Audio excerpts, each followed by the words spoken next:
Setelah semalaman aku dan Mama saling berbagi pengalaman yang cukup melelahkan, tetapi juga sangat mengasihkan, menyenangkan, dan tentunya membahagiakan baik bagiku maupun bagi mamaku.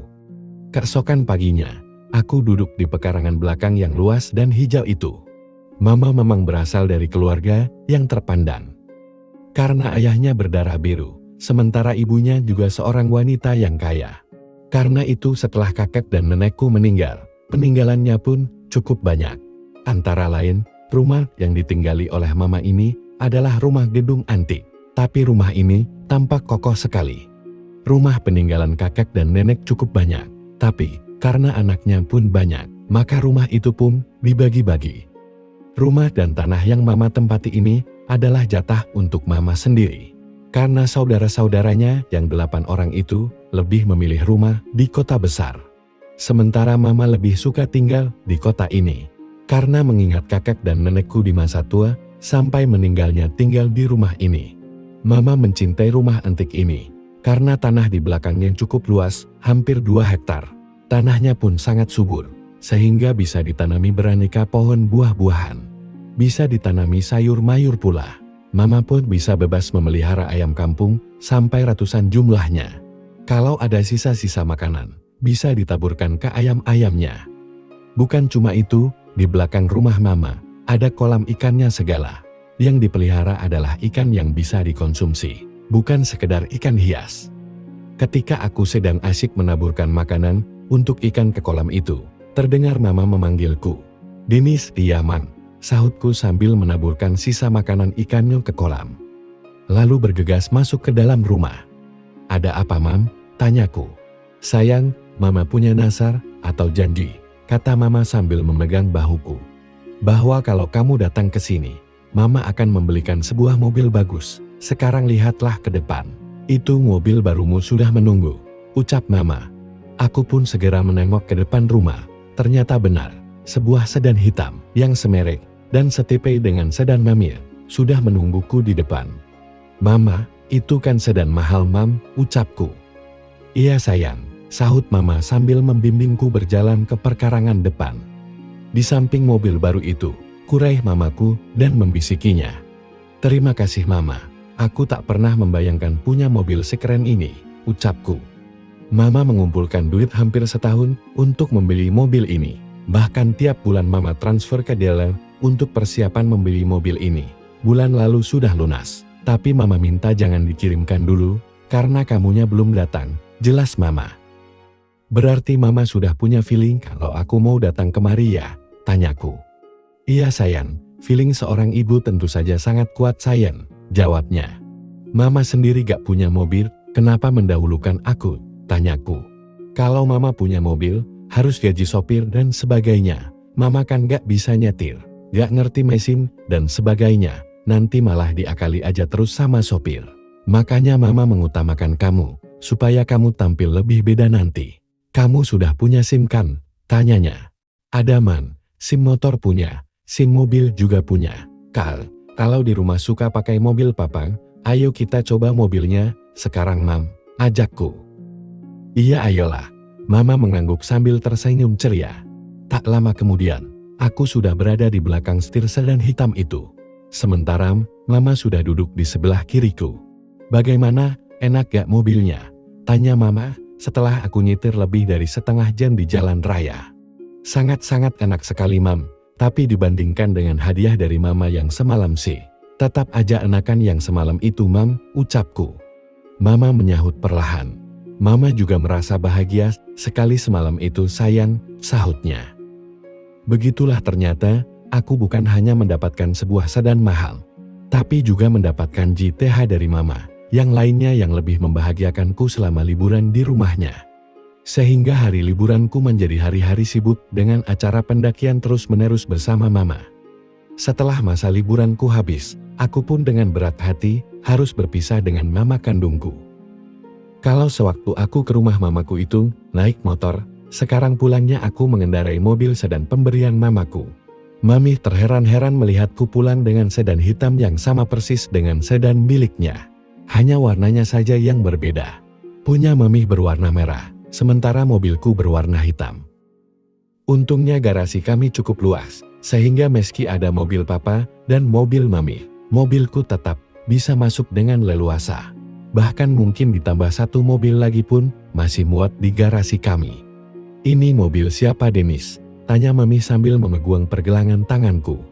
Mobilkulah mami, ini hadiah dari mama, sahutku. Han, mau dikasih mobil sama mami? Kamu gak mau? Dikasih mobil sama mama kandung tercinta sih mau ya? Ucap mami sambil mencubit perutku. Ini mobil tahu-tahu sudah ada di depan rumah. Mama gak pernah bilang-bilang sebelumnya. Mami sayang, kataku sambil berusaha merayunya. Guys, papa ada ya mam? Tanyaku. Ada, lagi tidur, sahut mami sambil menuntunku ke dalam kamarku. Sini dulu, ada yang mau mami bicarakan, kata mami. Begitu berada di dalam kamarku, mami menutup dan menguncikan pintu kamarku, lalu mengajak duduk berdampingan. Ada apa mam? Kok kelihatan ceria sekali? Tanyaku. Tadinya kita takut akan ketahuan papa kan, apa yang telah kita lakukan. Tapi sekarang, justru papa yang nyuruh mami agar diberi buah sama kamu sayang, ucap mami. Mami serius? Tanyaku. Sangat serius sayang, jawabnya. Kok bisa begitu? Tanyaku heran. Begini ceritanya, awalnya papa yang nanya Mamin, apa cita-cita mami yang belum kesampaian. Mami jujur saja menjawab, bahwa mami ingin punya momongan don, kata mami. Terus, tanyaku. Awalnya, papa kelihatan bingung, tapi akhirnya papa kamu bilang, bahwa dokter sudah bilang, kalau papa sulit untuk mendapatkan momongan lagi. Karena itu, papa nyuruh mami minta bantuan kamu, supaya bersedia demikian mami, ucap mami. Tanpa diminta pun, aku sudah seringkan sama mami, sahutku. Iya, tapi papa kan belum tahu kalau kita sudah mendahului sarannya itu, ucapnya. Kira-kira saran papa itu diucapkan dengan hati yang ikhlas gak ya mam? Tanyaku. Sangat bersemangat, bukan lagi ikhlas lagi, malah dia sudah gak sabaran. Nyuruh mami telepon kamu supaya cepat pulang, tapi mami kan kasihan. Karena kamu sedang menjumpai ibu kandungmu yang sudah 9 tahun tidak berjumpa. Makanya mami minta papa bersabar menunggu sampai kamu pulang tanpa diburu-buru. Jelas mami. Aku cuma mengangguk-angguk dengan perasaan masih bingung dengan kabar baik itu. Nah itu kedengarannya papa sudah bangun, nanti kalau ditanya, bilang saja kita belum pernah ngapa-ngapain ya. Tapi setelah ada restu dari papa, kita bisa melaksanakannya sesuka hati kapan dan dimanapun. Bahkan pada waktu ada papa di rumah pun, kita masih bisa. Gimana, kamu senang? Ucap mami. Senang sekali mam. Baiklah aku mau mandi dulu ya mami, ucapku. Iya, cepetan mambinya. Karena papa nanti sore akan terbang keluar kota. Jadi kita bebas mau melakukan apapun, ucap mami. Iya mam, sahutku. Nanti papa pasti manggil kamu sayang, ucapnya. Iya mam, sahutku sambil melangkah masuk ke dalam kamar mambiu. Saat aku mambiu, terawanganku melayang-layang tak menentu. Tentang mamah yang begitu menyayangiku, sehingga apapun yang kuinginkan selalu dikabulkannya. Termasuk memberikan mobil dan miliknya yang paling berharga, yang selama ini dijaganya. Juga tentang berita yang barusan ku dengar dari Mamis, tentang keinginan papa yang terasa aneh bagiku. Setelah mambiu, aku keluar dari kamar mambiu. Ternyata papa sudah berada di dalam kamarku, sedang duduk di sofa. Bagaimana keadaan mamamu Denis? Sehat? Tanya papa. Sehat pak. Malah jadi lebih gemuk daripada dahulu, jawabku. Syukurlah, kalau sehat sih. Sini sebentar Denis, papa mau ngomong sebentar, ucapnya. Iya pak, sebentar aku ganti biju dulu, sahutku sambil buru-buru mengenakan biju dan celam dua piyamaku. Kemudian menyisir sebentar dan melangkah ke arah sofa yang sedang diduduki oleh papa. Setelah mencium tangan papa, aku pun duduk di sampingnya. Kamu dibeli mobil mahal sama mamamu? Tanyanya. Iya, mobil itu tahu-tahu sudah ada di depan rumah mama. Katanya sih mama punya janji untuk menghadiahkan mobil itu kalau aku datang menjumpainya, jawabku. Ya syukurlah, kalau bisa membelikan mobil mahal begitu. Berarti mamamu tidak kekurangan setelah hidup sendiri, ucapnya. Papa lalu terdiam sejenak, lalu berkata sambil memegang bahuku. Oh iya, papa mau minta tolong sama kamu Denis. Minta tolong apa pak? Tanyaku. Kamu kan sudah 18 tahun. Mamih kamu itu penguin punya keturunan. Sedangkan papa sudah diperiksa ke dokter. Hasilnya sangat mengecewakan. Jadi takkan bisa memberi buah lagi, ucapnya. Papa terdiam lagi sesaat. Lalu melanjutkan dengan suara setengah berbisik. Papa takut, kalau keinginan mamih tidak tercapai, lama-lama bisa minta cerai nanti sama papa. Iya Par, seorang wanita yang sudah bersuami. Tentu saja punya keinginan menjadi seorang ibu, sahutku. Nah kamu kan sudah jadi mahasiswa, tentu kamu bisa menganalisa keadaan ini. Jadi setelah papa pikirkan matang-matang, papa hanya punya satu tumpuan harapan, yakni dirimu Dennis, ucapnya. Apa yang bisa kulakukan untuk membantu papa? Tanyaku. Papa ingin agar kamu mewakili papa untuk berikan buah ke mami. Tapi pa, itu berarti aku harus itu, tanyaku. Harus menemani mami serajin mungkin, agar dia bisa segera bisa mendapatkan momongan. Jelas papa, aku tertunduk sejenak lalu bertanya. Memangnya papa gak cemburu kalau aku melakukan tugas dari papa itu, tanyaku. Tidak, papa menggeleng sambil tersenyum. Kamu kan anak papa, DNA kamu pasti identik dengan DNA papa, karena kamu adalah darah daging papa, ucapnya. Aku tidak langsung setuju, karena ada perasaan kurang nyaman juga di dalam hatiku. Bisa kan, papa menepuk bahuku. Bisa kamu membantu papa dalam masalah yang satu ini, ucapnya. Aku menatap mata papa, lalu mengangguk perlahan. Demi papa, aku mau mencoba untuk melakukannya. Tapi, papa sudah beneran yakin kalau mamih juga mau sama bantuanku? Tanyaku pura-pura. Sudah mau. Masa dikasih anak muda setampan kamu gak mau? Ucap papa malah ketawa ditahan-tahan. Iya deh pak, hitung-hitung sekalian belajar saja sama mami ya pak, ucapku. Nah gitu dong, sekarang perasaan papa langsung plong Dennis. Lakukanlah dengan tenang ya, jangan punya perasaan ini itu. Konsentrasi saja pada mami yang ingin punya keturunan. Kamu pasti bisa, tapi ingat ya, semua itu rahasia kita dengan mami saja. Kedua kakakmu juga jangan sampai tahu, ucapnya. Siap pak, jawabku. Papa tersenyum sambil menepuk-nepuk bahuku. Ya sudah, papa mau terbang keluar kota nanti sore. Sekarang mau siap-siap dulu, ucapnya. Iya pak, jawabku.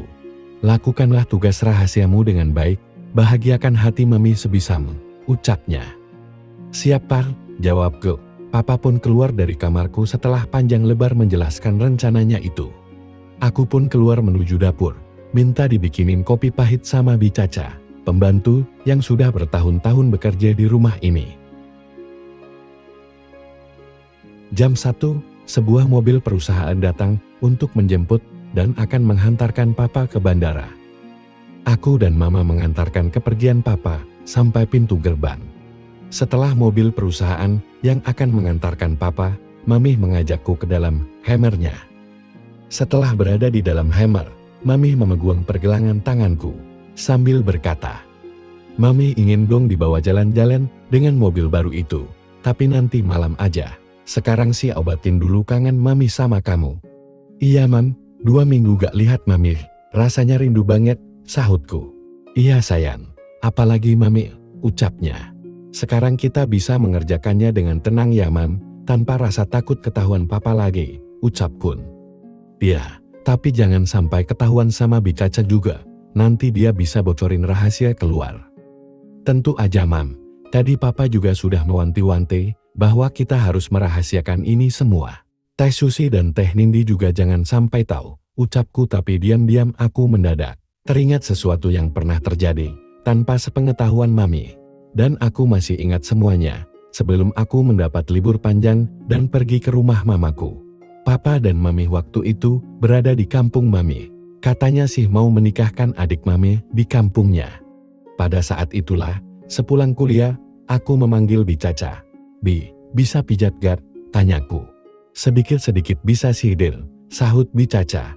Memang Den Dennis mau dipinjol? Tanyanya. Iya Bi, pegel-pegel kaki dan pinggangku Bi, jawabku.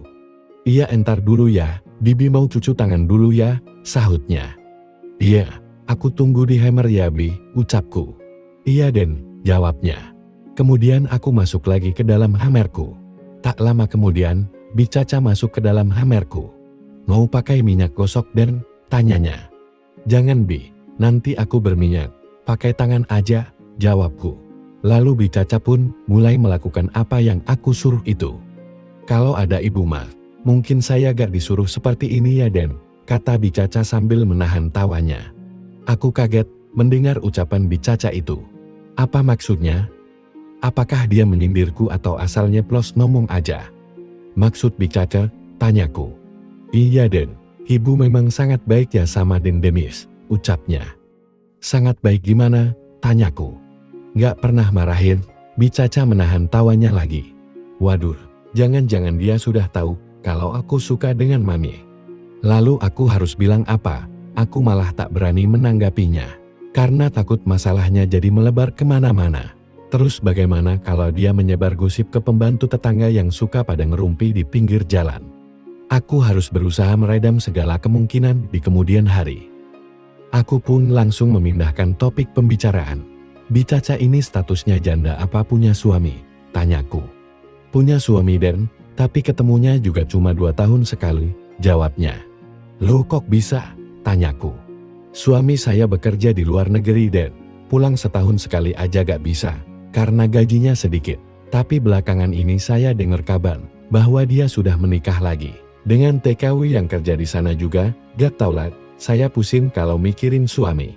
Makanya saya bekerja di sini juga, karena butuh duit untuk keluarga, jelasnya. Punya buah hati berapa? Tanyaku sambil berbalik. Cuma seorang Den, jawabnya. Terus sama siapa dia itu sekarang? Tanyaku sambil mengamati Bi Caca. Sekilas terlihat sesuatu yang luar biasa pada Bi Caca. Spontan anganku melayang berandai-andai kalau saja dapat kesempatan darinya. Sehingga aku pun nekat untuk membuat Bi Caca terbawa suasana yang ada saat itu. Bi Caca mendadak tampak semangat melihat gelagat dariku itu. Bi Caca, panggilku Pelan.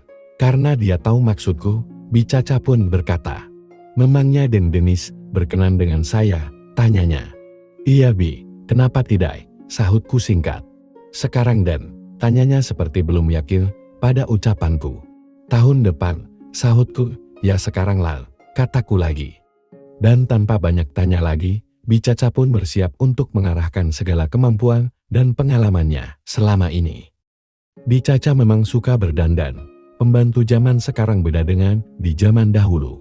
Seperti Bi Caca itu, rambut pun dikat dengan warna kecoklatan. Bi Caca memang tidak cantik, tapi manis. Sesuai dengan warna kulitnya yang hitam manis. Tapi jujur, baru kali ini aku memperhatikan beberapa kelebihannya itu. Bi Caca tak kelihatan ragu lagi setelah tahu dengan keseriusanku. Awalnya semua itu aku lakukan untuk membuat Bi Caca menjaga rahasia antara aku dan Mami. Tetapi setelah semuanya berjalan, aku memang terbawa suasana juga, sehingga aku pun dengan penuh semangat mengikuti perjalanan Bi Caca untuk menuju puncak nan indah itu. Aku merasa seolah bermimpi, karena mengalami hal yang tak pernah aku bayangkan sebelumnya ini. Dan ternyata Bi Caca sangat pintar membuatku senang, sehingga tidak hanya sekali saja semuanya itu terjadi. Bahkan keesokan paginya, sebelum Bi Caca keluar dari hamerku, aku memintanya sekali lagi. Mungkin inilah petualanganku yang paling nyeleneh, tapi sangat indah buatku kenang pada hari-hari berikutnya. Kok malah melamun, tegur Mami membuyarkan terawangan tentang segala yang telah terjadi antara Bi Caca dengan diriku itu. Bahwa beberapa hari sebelum aku berangkat ke rumah Mama, aku sempat berpetualang dengan Bi Caca. Dan kini di depan mataku, Mami sudah dalam keadaan siap untuk menjalankan semua rencana yang telah diaturnya bersama papaku. Dan beberapa saat kemudian, aku sudah kembali saling membantu mengayuh dayung untuk secepatnya sampai di tengah lautan nan indah. Dengan segenap perasaanku tentunya, karena kali ini ada tujuan penting, agar aku bisa membantu Mami mendapatkan impiannya. Apakah berhasil aku menjalankan tugas besar yang diberikan oleh papaku? Bersambung, lanjut ke episode selanjutnya. Sampai berjumpa, terima kasih.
pernah, Ai berjalan bergandengan tangan dengan seorang wanita.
Jadi lucu, tapi gemesin, dan tambah cantik. Ucapku polos, kamu ini ya, kata Kak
Mama Kak Irma sudah menyusul dengan pakaian rapi berhijab dan menggunakan cadarnya.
Itu juga, ucap Kak Irma membuat aku tersenyum dan agak malu. Setelah aku menampilkan diri Kak Irma,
Yang memajikan saja Ardi tidak takut, timpal Rara sambil memegangi tanganku. Tuh lihat Ardi sampai